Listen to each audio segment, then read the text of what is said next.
اللہ تعالیٰ کی طرف سے ہر انسان کو 3 سرمایے دیے گئے ہیں. 3 سرمایے زندگی گزارنے کے لیے ہر انسان کو دیے گئے ہیں: جان، مال اور وقت.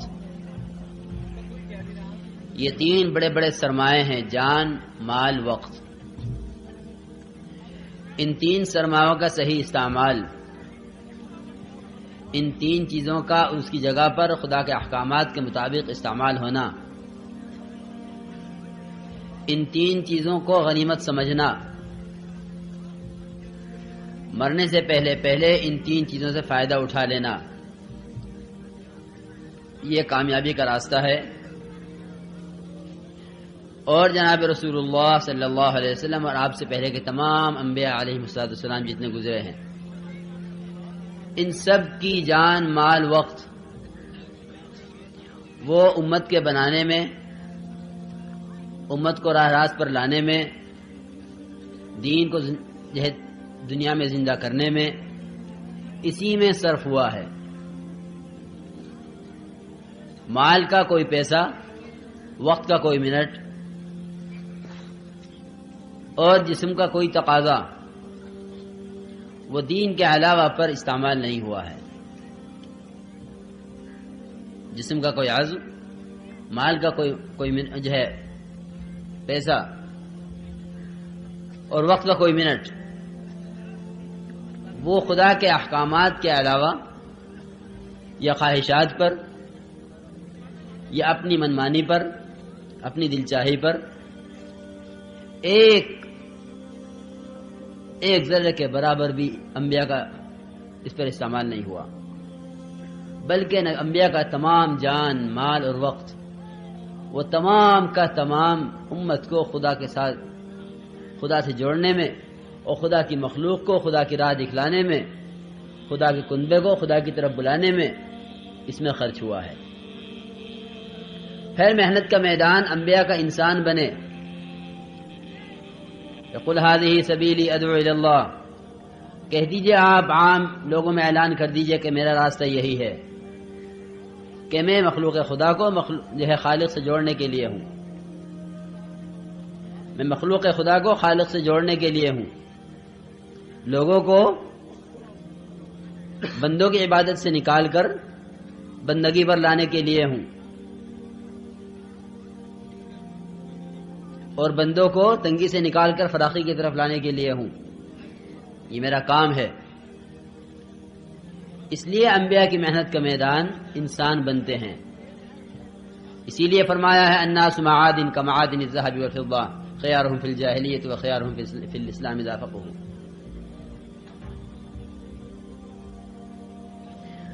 کہ انسان سونے کی کانیں ہیں، اگر ان پر محنت کی جائے، ان کو کھودا جائے، ان پر جان، مال، وقت لگایا جائے، یہ سونے کی کانیں ہیں. ان میں سے سونا نکلے گا، ان میں سے چاندی نکلے گی، ان میں سے وہ تمام جواہرات نکلیں گے جو اللہ تعالیٰ نے اپنے خلیفہ کے اندر رکھے ہیں. لیکن اگر انسان محنت کا میدان ہی نہ ہو، انسان کو محنت کا میدان سمجھا نہ جائے، انسان کے علاوہ ہر چیز کو محنت کا میدان بنائے ہوئے ہو، یہ بات تو طے ہے جو آدمی جس لائن کی محنت کرے گا اس لائن کی کمال کو پہنچے گا. جو جس چیز کو محنت کا میدان بنائے گا اس سے پورا استفادہ کرے گا اور وہ لائن اس پر پوری کھلے گی. بقول مولانا یوسف صاحب رحمۃ اللہ علیہ کے کہ کاشتکار زمین پر محنت کرتا ہے، لیکن زمین پر محنت کرنا اس کا زمین پر محنت کرنا صرف اس لیے ہے کہ میرا بیج کتنی گہرائی میں گیا ہے اور اس کو کچھ عرصے کے بعد کتنی بلندی پر آنا ہے. اس سے زیادہ اس کی سوچ نہیں ہوتی کہ یہ میرا بیج ہے، اسے کتنی گہرائی میں ڈالنا ہے اور کتنی اونچائی پر اس کو آنا ہے. اتنا اس کا ارادہ ہے، اتنی اس کی نیت ہے. اس کی نیت کے بقدر محنت اور اس کی محنت کے بقدر نتیجہ، یہ ہر کاشتکار کے ساتھ ہے. کہ نیت کے بقدر محنت ہوگی اور محنت کے بقدر نتیجہ ہوگا. کہ نیت یہ ہے کہ یہاں اتنا کھودا جائے جتنی گہرائی میں دانہ ڈالا جا سکے، اور پھر اس سے مجھے اتنی امید ہے کہ اس کی بال، اس کا پودا اتنی بلندی سے زیادہ نہیں ہوگا. اتنی محنت کو سامنے رکھ کر کاشتکار محنت کرتا ہے. لیکن فرماتے تھے کہ اگر اس کاشتکار کو پتہ چل جائے کہ زمین کے اندر پٹرول بھی ہے اور زمین کے اندر کوئلہ بھی ہے اور زمین کے اندر لوہا بھی ہے اور اس میں مختلف کانے ہیں اور اس میں مختلف معدنیات ہیں، تو یہ اپنی محنت کو بڑھا کر زراعت سے ایسا مستغنی ہو جائے گا کہ اس کو کاشتکاری کا نام لیتے ہوئے بھی شرم آئے گی کہ کیسا چھوٹا سا کام ہے کہ فصل بو دی اور کاٹ لی. کتنی بڑی بڑی چیزیں زمین کے اندر موجود ہیں. اسی طرح میرے عزیز دوستو اور بزرگوں، انسان جب محنت کا میدان بنتا ہے تو اللہ تعالیٰ کے اس کے اندر رکھے ہوئے جواہر، اس لیے کہ رات مولوی صاحب نے خوب کھولا انسان کو، ہر طرح سے کھول کے دکھلایا کہ انسان کیا ہے. اللہ تعالیٰ قسم کھا کے فرماتے ہیں، ایک قسم نہیں کئی قسمیں کھا کے فرماتے ہیں، لقد خلقنا الانسان فی احسن تقویم، کہ ہم نے انسان کو سب سے زیادہ خوبصورت سانچے میں ڈھالا ہے اور سب سے زیادہ قیمتی بنایا ہے اور قابل اکرام بنایا ہے اور اللہ کا خلیفہ بنایا ہے. ہمیں انسان کو ہر طرح سے نوازا ہے. وہ خدا کے رکھے ہوئے جواہر ہیں اس کے اندر جو اس پر محنت ہونے سے ظاہر ہوا کرتے ہیں. آج جس چیز کو ہاتھ لگاتی ہے سائنس والے، جس چیز کو ہاتھ لگاتے ہیں محنت کرنے والے، اس چیز کے فوائد پہ کھلتے چلے جاتے ہیں اور وہ مشاہدے میں آگے بڑھتے چلے جاتے ہیں. وہ چیزیں جن کو اب سے 10 سال 20 سال پہلے کوئی جانتا نہیں تھا، ان پر محنت ہوئی اور محنت ہو کے ان کی قیمتیں کہیں سے کہیں پہنچ گئیں اور ان کے فوائد بڑھتے چلے گئے اور ان کے اپنے اندر کے چھپے ہوئے جواہر کھلنے شروع ہو گئے. اسی طرح اگر انسان کو محنت کا میدان بنایا جائے، اس طرف غور کیا جائے کہ آخر انسان میں کیا ہے، انسان کس لیے بنا ہے. اس لیے کہ انسان وہ واحد مشین ہے عمل کی. انسان واحد مشین ہے عمل کی. کسی مشین سے عمل تیار نہیں ہو سکتا، چاہے قیامت تک کی سارے سائنس، ہمیشہ کی شروع سے لے کے آخر تک دجال تک کی سائنس جو ہے جمع ہو جائے، کوئی عمل کی مشین تیار نہیں کر سکتا کہ بھئی یہ عمل کی مشین ہے، اس مشین سے عمل بن سکتے ہیں. کہ کسی مشین سے نماز کا عمل بن جائے، کسی مشین سے روزہ کا عمل بن جائے، کسی مشین سے زکوٰۃ کا عمل بن جائے، کسی مشین سے اعمال، کسی مشین سے اخلاق، کسی مشین سے معاشرہ بننے لگے. کہ ایسی کوئی مشین نہ بنی ہے نہ آئندہ بنے گی. اگر اس طرح کی کوئی مشین ہوتی یا بننی ہوتی آئندہ کبھی تو انسان اشرف المخلوقات نہ کہلایا جاتا. انسان اشرف المخلوقات نہ کہلایا جاتا. اس کی شرافت، اس کی کرامت، اس کا خدا کے یہاں مرتبہ، اس کا خدا کا خلیفہ ہونا، اس کا سارے عالم پر بھاری ہونا اور زمین و آسمان کا ایک انسان کے اللہ کہنے پر باقی رہنا، جو کہ یہ تمام کی تمام جتنی کرامتیں اور شرافتیں ہیں وہ سب کی سب صرف محض اس لیے ہیں کہ یہ انسان عمل کی مشین ہے. لیکن آج محنت کا میدان انسان کے علاوہ ہر چیز بنی ہوئی ہے. انسان کے علاوہ ہر چیز محنت کا میدان. اور انسان انتہائی بے قیمت، اس کی کوئی قیمت نہیں. اس کے پاس مال ہو تو اس کی جان خطرے میں، اس کے پاس عہدہ ہو تو اس کی جان خطرے میں. اس کے پاس جو چیز اس کے پاس ہے اس چیز کی قیمت چیز والے سے زیادہ ہے. اس کی قیمت کیونکہ چیز والے سے زیادہ ہے. اس چیز کی وہ قیمت نہیں جو اس آدمی کی وہ قیمت نہیں جو اس کے پاس جو چیز ہے اس کی قیمت ہے. اس لیے وزیر کو بڑا نہیں سمجھتے، وزارت کو بڑا سمجھتے ہیں. مالدار کو بڑا نہیں سمجھتے، اس کے مال کو بڑا سمجھتے ہیں. آج اگر مالدار کے پاس مال نہ ہو تو اس کی کوئی حیثیت نہیں. آج وزیر کے پاس وزارت نہ ہو تو اس کی کوئی حیثیت نہیں. اور بقما یوسف رحمۃ اللہ علیہ کے کہ اگر مال سے ہی قیمتی بنتا ہے انسان، اگر انسان مال سے ہی قیمتی بنتا ہے اور کوٹھی میں رہنے سے ہی قیمتی بنتا ہے اور ہوائی جہازوں میں اڑنے سے ہی قیمتی بنتا ہے، تو فرماتے تھے کہ کوٹھی میں تو چوہے بھی رہتے ہیں اور کوٹھیوں میں کتے بھی رہتے ہیں اور ہوائی جہازوں میں کتے بھی سفر کرتے ہیں. فرماتے تھے اگر اعمال نہیں ہیں اور اگر آخرت کی فکر نہیں ہے اور اگر اپنے کو بنانے کا شوق اور جو ہے صبح سے شام تک اس کا غم نہیں ہے انسانیت کے بگڑنے کا، تو پھر یہ ہوائی جہازوں میں اڑے تو کوے کی طرح بے حیثیت، اور یہ سمندر میں تیرے تو سمندری سانپوں کی طرح بے حیثیت، اور یہ سڑکوں پہ پھرے تو کتوں کی طرح بے حیثیت کہ اس کی کوئی حیثیت نہیں. اس کی اپنی حیثیت، اس کا اپنا مقام اس کے اعمال سے ہے، اور جو راستہ اس کو بتلایا گیا ہے اس راستے پر چلنے سے ہے. اس لیے جب محنت کا رخ بدلا جائے گا تو اللہ تعالیٰ تاکید کے ساتھ فرماتے ہیں جو ہمارے دین کی محنت کرتے ہیں ہم انہیں ضرور ہدایت دیتے ہیں. جو ہمارے دین کی محنت کرتے ہیں ہم انہیں ضرور ہدایت دیتے ہیں. والذین جاہدوا فینا لنہدینہم سبلنا. یہ نہیں فرمایا کہ جو محنت کریں گے ہم انہیں ہدایت دیں گے. تاجر تجارت کی محنت کرے گا ہم ہدایت دیں گے، کاشتکاری کی محنت کرے گا ہم ہدایت دیں گے، ملازم ملازمت کی محنت کرے گا ہم ہدایت دیں گے. جو جس لائن کی محنت کرے گا اس لائن کی ہدایت ہوگی، جو جس لائن کی محنت کرے گا وہ لائن اس پر کھلے گی. لیکن جو ہماری لائن میں محنت کرے گا ہم اسے اپنی لائن کی ضرور ہدایت دیں گے اور ضرور اپنا راستہ اس پر کھولیں گے. اس لیے میرے عزیز دوستوں اور بزرگوں، ہمیں اپنی محنت کے رخ کو بدلنا ہے. ہمیں اپنی محنت کے رخ کو بدلنا ہے اور محنت کے رخ کو بدل کر دنیا سے آخرت کی طرف، چیزوں سے اعمال کی طرف اور فنا ہونے والی چیزوں سے ہمیشہ ملنے والی جو ہے نعمتوں کے حاصل کرنے کی طرف اپنے رخ کو ہمیں بدلنا ہے. کیونکہ جب رخ بدل جاتا ہے محنت کا، جب محنت کا رخ بدل جاتا ہے تو جسے رخ کیا گیا ہے اس طرف کی چیزیں نظر آنی شروع ہو جاتی ہیں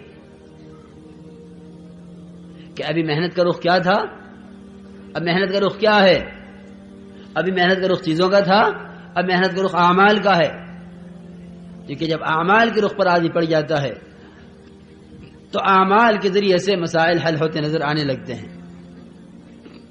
لیکن کیونکہ ابھی محنت ہے ملک و مال کی، ابھی محنت ہے چیزوں کی، ابھی محنت ہے تجارت کی، ابھی محنت ہے زراعت کی اور ملازمت کی، ابھی محنت ہے خدا کی ذات سے بالواسطہ مسائل کو حل کرانے کی، خدا کی ذات سے بلا واسطہ اور براہ راست مسائل کو حل کرانے کی محنت نہیں ہے. یہ کہیں کہ اس محنت کے رخ کے بدل جانے کی وجہ سے اعمال سے ہوتا نظر نہیں آتا کہ جس کے پاس اتنا مال اتنا کامیاب، جس کے پاس اتنی چیزیں وہ اتنا کامیاب، جس کے پاس اتنے ٹریکٹر وہ اتنا کامیاب، جس کے پاس اتنی بڑی ملازمت وہ اتنا کامیاب. کیونکہ ہم نے سب نے خود کامیابی کو سوچا ہوا ہے اور خود منازل طے کیے ہوئے ہیں. حالانکہ اللہ تعالیٰ قسم کھا کھا کے فرماتے ہیں کامیاب کون ہے اور ناکام کون ہے. قد افلح المؤمنون الذين هم في صلاتهم خاشعون. کامیاب کون ہیں کہ کامل ایمان والے، وہ کامیاب ہیں ہمیشہ کی کامیابی کے ساتھ. الذين هم في صلاتهم خاشعون، جو اپنی نماز کے اندر خشوع و خضوع رکھتے ہیں، اپنی نماز کو ضائع نہیں ہونے دیتے. ارأيت الذي يكذب بالدين فذلك الذي يدعو اليتيم. کون ہے دین کا جو جھٹلانے والا؟ یہ ہے جو نہ مال کا حق ادا کر رہا ہے نہ جان کا حق ادا کر رہا ہے. فویل للمصلین، ہلاکت ہو ان نمازیوں کے لیے کہ نمازی ہوتے ہوئے نماز کو بھول جاتے ہیں. الذین هم عن صلاتهم ساہون، کہ نماز کو جانتے ہوئے، نماز کے فریضے کو فریضہ سمجھتے ہوئے اس سے غفلت میں ہیں، تو یہ کہیں کہ اللہ تعالیٰ نے ہمیشہ کی کامیابی کا وعدہ فرمایا ہے، الذین هم فی صلاتهم خاشعون والذین هم عن اللغو معرضون. جو چیز خدا کی یاد سے غافل کرنے والی ہے، جو چیز خدا کی یاد سے ہٹانے والی ہے، اگر گھوڑوں کے استبل میں ہیں اور وہاں نماز یاد نہیں رہی، حضرت سلیمان علیہ السلام گھوڑوں کے استبل میں گھوڑا کا معائنہ کرتے ہوئے کہ نماز یاد نہیں رہی، اور ایک صحابی کیونکہ باغ میں نماز پڑھتے ہوئے ایک چڑیا میں دھیان چلا گیا، نماز سے دھیان ہٹ گیا کہ باغ کو ہٹاؤ راستے سے، باغ کو راستے سے ہٹاؤ، یہ نماز خراب کرنے والا ہے. صبح سے شام تک کتنے مسائل ایسے ہیں جو یوں کہلواتے ہیں کہ ہاں نماز ابھی پڑھ لیں گے، ابھی پڑھ لیں گے، ابھی پڑھ لیں گے. وہ ٹالتے رہتا ہے نماز کو، اس لیے کہ یقین یہ بنا ہوا ہے کہ میں جس لائن سے محنت کر رہا ہوں، اس لائن سے ہر ایک اپنا اور غیر، خدا کو ماننے والا نہ ماننے والا، ایمان لانے والا نہ اور ایمان نہ لانے والا، ہر ایک کو اس لائن سے مل رہا ہے، ہر ایک کو اس لائن سے مل رہا ہے، ہر ایک کامیاب ہو رہا ہے محنت کر کے. مجھے نماز کے راستے کیسے مل جائے گا اگر محنت نہیں کروں گا؟ مجھے نماز کے راستے کیسے مل جائے گا جب ان میں سے کسی کو نہیں ملا ہے نماز کے راستے؟ ہر آدمی اپنی محنت میں قدم اٹھائے چلا جا رہا ہے اسباب کی طرف، دوڑ لگائے چلا جا رہا ہے اسباب کی طرف. عام آواز ہے دنیا دارالاسباب ہے سبب سے ہوگا، دنیا دارالاسباب ہے سبب سے ہوگا. یہ آواز نہیں ہے کہ ارے جس طرح دنیا دارالاسباب ہے اس طرح قلب بھی دارالایمان ہے. یہ قلب دارالایمان ہے، اس کی آواز نہیں ہے. دنیا دارالاسباب ہے، اسی کی آواز ہے. یہ کہیں کہ یہ دنیا دارالاسباب ہے، لیکن کب ہے؟ اس کے اسباب تیرے موافق کب ہیں؟ اور دنیا کی محنت سے اور اسباب کی محنت سے اسباب میں لگ کر خدا کی طرف سے اپنی چاہت کے مطابق فیصلہ کرانے اور اپنی مرضی کے مطابق بارش کرانے، اپنی مرضی کے مطابق صحت لینے، اپنی مرضی کے مطابق امن لینے، اپنی مرضی کے مطابق عزت لینے، اپنی مرضی کے مطابق مقدمات حل کرانے. کیونکہ خدا کی طرف سے جو چیز لینی ہوگی اس کے لینے کا راستہ وہ واحد صرف ایمان ہے، کہ ایمان مجبور کرے گا اس پر کہ خدا کی ذات سے ہوتا ہے، ایمان مجبور کرے گا اس پر کہ اسباب سے نہیں ہوتا. ایمان یہ بات بتلائے گا کہ ان تمام اسباب کی لائنوں میں جو کچھ ہے، خدا کی قسم بالکل جس کے پاس ایمان ہوگا اس کو ہوتا ہوا نظر بھی نہیں آئے گا. جو ہے اسباب کی لائن سے اس کو ہوتا ہوا نظر بھی نہیں آئے گا. اپنے اپنے مشاہدے کو ایمان سمجھنا اسی کا نام گمراہی ہے. اپنے اپنے مشاہدے کو ایمان سمجھنا اسی کا نام گمراہی ہے، اسی کا نام بے راہ روی ہے. کہ ہر ایک ایمان اپنے مشاہدے کا لیے بیٹھا ہے کہ میں یقین کے ساتھ کہتا ہوں کہ یوں کرو گے تو یوں ہو جائے گا. ہر ایک یقین دلاتا ہے اسباب کا کہ ایسے کرو گے تو ایسے ہو جائے گا. نہیں، بلکہ کہتے ہیں کہ محنت کے رخ کو بدلیں اور محنت کے رخ کو بدل کر اپنے آپ کو خالق کائنات سے ہونے پر لائیں کہ بھئی اللہ کی ذات سے ہوتا ہے، اللہ کے غیر سے نہیں ہوتا. کیونکہ اس محنت اس رخ کو بدلنے کے لیے یہ دیکھنا پڑے گا کہ جن کے رخ صحیح ہوئے ہیں انہوں نے کیا کیا ہے. انی وجہت وجہی للذی فطر السماوات والارض حنیفا وما انا من المشرکین. میں نے اپنا رخ بدلنے کے لیے بنے ہوئے سے بنانے والے کی طرف پھیر لیا ہے. اسے کہتے ہیں رخ بدلنا. زبان سے کہہ دینا نہیں یہ دماغ سے سوچ لینا نہیں، یہ سر سے اقرار کر دینا نہیں کہ میں وہی دکان کا دکان والا، میں وہی زمین کا زمیندار، میں وہی ملازمت کا ملازمت والا، لیکن ہاں کہتا ہوں کہ اللہ کی ذات سے ہوتا ہے۔ حضرت ابراہیم علیہ السلام نے رخ بدلا اپنا، اور ایسا رخ بدلا، کس سے بدلا رخ؟ ماں سے بدلا، باپ سے بدلا، نمرود سے بدلا، ملک کے ہر بڑے چھوٹے سے بدلا۔ نہیں ہوتا، اس سے بھی نہیں ہوتا، اس سے بھی نہیں ہوتا، اس سے بھی نہیں ہوتا، سب سے رخ بدل کر جو کہیں آخر میں اس جبرائیل پر جس پر ایمان لانا ضروری ہے، آمنت باللہ و ملائکتہ و کتبہ و رسلہ والیوم الآخر والقدر خیرہ و شرہ من اللہ تعالی والبعث بعد الموت۔ کیونکہ ایمان مفصل، اس میں ملائکہ پر ایمان لانا ہے، لیکن ملائکہ پر ایمان کس بات کا لانا ہے؟ کس بات کا ایمان لانا ہے؟ اس پر ایمان لاتا ہوں کہ یہ ملائکہ اللہ کے ملائکہ ہیں، اس پر ایمان نہیں لاتا کہ ملائکہ سے ہوتا ہے، یہ ایمان نہیں ہے۔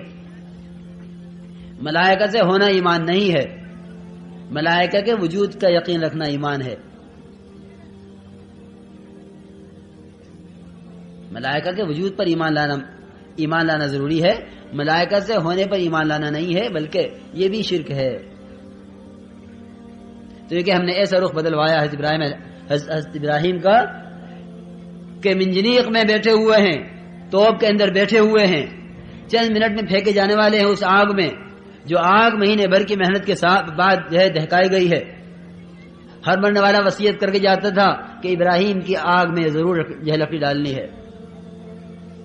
بیماروں کے تیماردار وہ نظر مانے بیٹھے ہیں کہ بیمار ٹھیک ہو گیا تو ابراہیم کی آگ میں لکڑی ڈالنی ہے، لیکن ایسی زبردست آگ کہ اگر اوپر سے پرندہ گزرے، اوپر سے بلندی سے کوئی پرندہ گزرے اس آگ کے اوپر سے تو جل کر نیچے گر جائے، اتنی زبردست آگ۔ اس آگ میں ڈالا جانا ہے ابراہیم علیہ السلام کو۔ نمرود بخیل، کپڑے اس نے اتار لیے کہ یہ گریں گے، کپڑے جلیں گے، کپڑے ہمارے کام آئیں گے، کپڑے اتار کر رکھ لیے، اور ابراہیم علیہ السلام کو ننگا کر کے توپ کے اندر بٹھا دیا۔ کھلبلی مچی ہوئی ہے ملائکہ میں، ہمیں کیوں نہیں بھیجتے؟ آپ نے مجھے پانی کی قوت دی ہے، آپ نے مجھے پہاڑوں کی قوت دی ہے، آپ نے مجھے ہوا کی قوت دی ہے، اور جبرائیل علیہ السلام کہ آپ نے مجھے ان تمام قوتوں سے نوازا ہے جو قوت آپ نے اوروں کو نہیں دی ہے، ہمیں کیوں نہیں جانے دیتے؟ ہم نے دوست اس لیے نہیں بنایا کہ ہمارے علاوہ کوئی بھی پہنچ جائے مدد کے لیے، ہم نے دوست اس لیے بنایا ہے کہ ہم سے کہے گا ہم کریں گے۔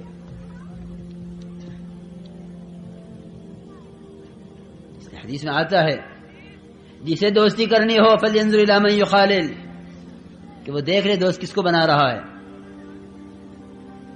دوست کس کو بنا رہا ہے۔ دوست بنانے سے پہلے دیکھو دوست کس کو بنا رہے ہو، کیونکہ اللہ تعالیٰ نے بھی دوست بنانے سے پہلے دیکھا ہے دوست کس کو بنا رہا ہوں، رخ صحیح ہے اس کا یا غلط ہے۔ اس رخ کے صحیح غلط دیکھنے کے لیے اتنے ہنگامی حالات میں، اتنے سخت موقع پر کہ ملک کا کوئی حضرت ابراہیم کا ساتھ دینے والا نہیں، توپ کے اندر بیٹھے ہوئے ہیں، اور یہ کہیں کہ حضرت جبرائیل علیہ السلام نے آ کر تو کہا کہ یہاں سے آپ کو لے جاؤں یا اس آگ کو غائب کر دوں، ہر طرح کی قوت لے کر آیا ہوں، جو حکم ہو فرمائیے۔ میں عرض کرنا چاہتا ہوں کہ رخ صحیح ہونا کسے کہتے ہیں؟ وہ بھی انسان تھے، ہم بھی انسان ہیں۔ رخ صحیح ہونا اسی کو کہتے ہیں اما الیک فلا، کہ اگر تم مجھے اپنا محتاج سمجھتے ہو کسی بھی درجے میں، تو میں کسی بھی درجے میں تمہارا محتاج نہیں ہوں۔ اللہ کی ذات سے ہوتا ہے، اللہ کرتے ہیں۔ حالانکہ جبرائیل وہ معتمد فرشتہ ہے وہ معتمد فرشتہ ہے جس پر دونوں طرف سے اعتماد ہے کہ غیر نبی کی طرف جا نہیں سکتا اور غیر خدا کی طرف سے آ نہیں سکتا، غیر خدا کی طرف سے آ نہیں سکتا اور غیر نبی کے پاس بھی جا نہیں سکتا، جس کے بعد بھیجیں گے اللہ تعالیٰ وہیں جائیں گے۔ وما نتنزل الا بامر ربک، کہ نبی جی ہم تو آپ کے رب کے حکم سے آتے ہیں۔ آپ نے پوچھا جبریل کہاں غائب ہو اتنے دن سے، کیوں نہیں آتے؟ اپنی مرضی سے نہیں آتے، ہم تو بھیجے ہوئے آتے ہیں، جب حکم ہوتا ہے تو جاتے ہیں۔ اتنا معتمد فرشتہ وہ ایسے سخت موقع پر آ کے یوں کہے کہ میرے لائق کوئی خدمت، جبکہ اتفاق ہے کہ اس سے بڑی کوئی طاقت نہیں ہے خدا کی طرف سے دی ہوئی، کسی کو اتنی بڑی طاقت نہیں دی کہ وہ قد و قامت جس کی کوئی حد نہیں ہے، تحت الثری سے لے کے عرش تک، اور پروں نے گھیرا ہوا ہے سارا مشرق مغرب کو، اتنے لمبے چھوڑے جبرائیل یوں کہیں وہ جب منجنیق میں گئے اور پوچھا کہ کیا کروں، ما الیک فلا، مجھے تمہاری ضرورت نہیں ہے۔ کہ جب اس طرح رخ صحیح ہو جاتا ہے تو پھر ہم اسے امام بنا دیتے ہیں سارے عالم کا۔ انی جاعلک للناس اماما، انی جاعلک للناس اماما، کہ ہم ابراہیم تمہیں قیامت تک کے لیے امام بناتے ہیں، امام ملت تم ہو۔ اب جناب رسول اللہ صلی اللہ علیہ وسلم کو بھی کہ آپ بھی ملت ابراہیمی کا اتباع کریں، ہم نے خلیل چن لیا ہے، آپ ملت ابراہیمی کا اتباع کریں۔ اس کو کہتے ہیں رخ کا صحیح ہونا۔ اس رخ کو صحیح کرنے کے لیے ایسا نہیں ہے کہ ابراہیم علیہ السلام کا رخ یوں ہی صحیح ہو گیا ہو۔ وَإِذِ ابْتَلَىٰ إِبْرَاهِيمَ رَبُّهُ بِكَلِمَاتٍ فَأَتَمَّهُنَّ، کہ جب ہم نے ابراہیم علیہ السلام کو 30 صفات کے اندر آزمایا، ابراہیم تمہیں یہ کرنا ہے، تمہیں یہ کرنا ہے، تمہیں یہ کرنا ہے، تمہیں یہ کرنا ہے، تمہیں یہ کرنا ہے، 30 صفات قرآن کے اندر خدا نے گنوائی ہیں۔ ان 30 صفات کو جب پورا کر دیا، مکمل کر دیا، فَأَتَمَّهُنَّ، جس طرح کرنے کا حق تھا اس طرح کر کے دکھلا دیا۔ قال انی جاعلک للناس اماما، ابراہیم ہم تمہیں اب امام بنائیں گے سارے عالم کا۔ قال ومن ذریتی، قال لا ینال عہد الظالمین، کہ میری ذریت میں، کہا کہ نہیں، اگر یہی محنت کا رخ ہے تو وعدے ہیں، اور اگر یہ محنت کا رخ نہیں ہے تو ظالمین سے کوئی وعدے نہیں ہے۔ اگر یہ محنت کا رخ ہے جو تمہارا ہے تو یہ کہ حضرت ابراہیم علیہ السلام نے ہر لائن کی قربانی دی ہے خدا کے دین کے تقاضے پر، بیوی کی قربانی، بچے کی قربانی، وطن کی قربانی، گرمی سردی کی قربانی۔ اللہ اکبر، ذرا اٹھا کے دیکھا حضرت ابراہیم علیہ السلام کی قربانیوں کو تو اندازہ ہوگا کہ دعوت کا کام کیا ہے اور تبلیغ کسے کہتے ہیں۔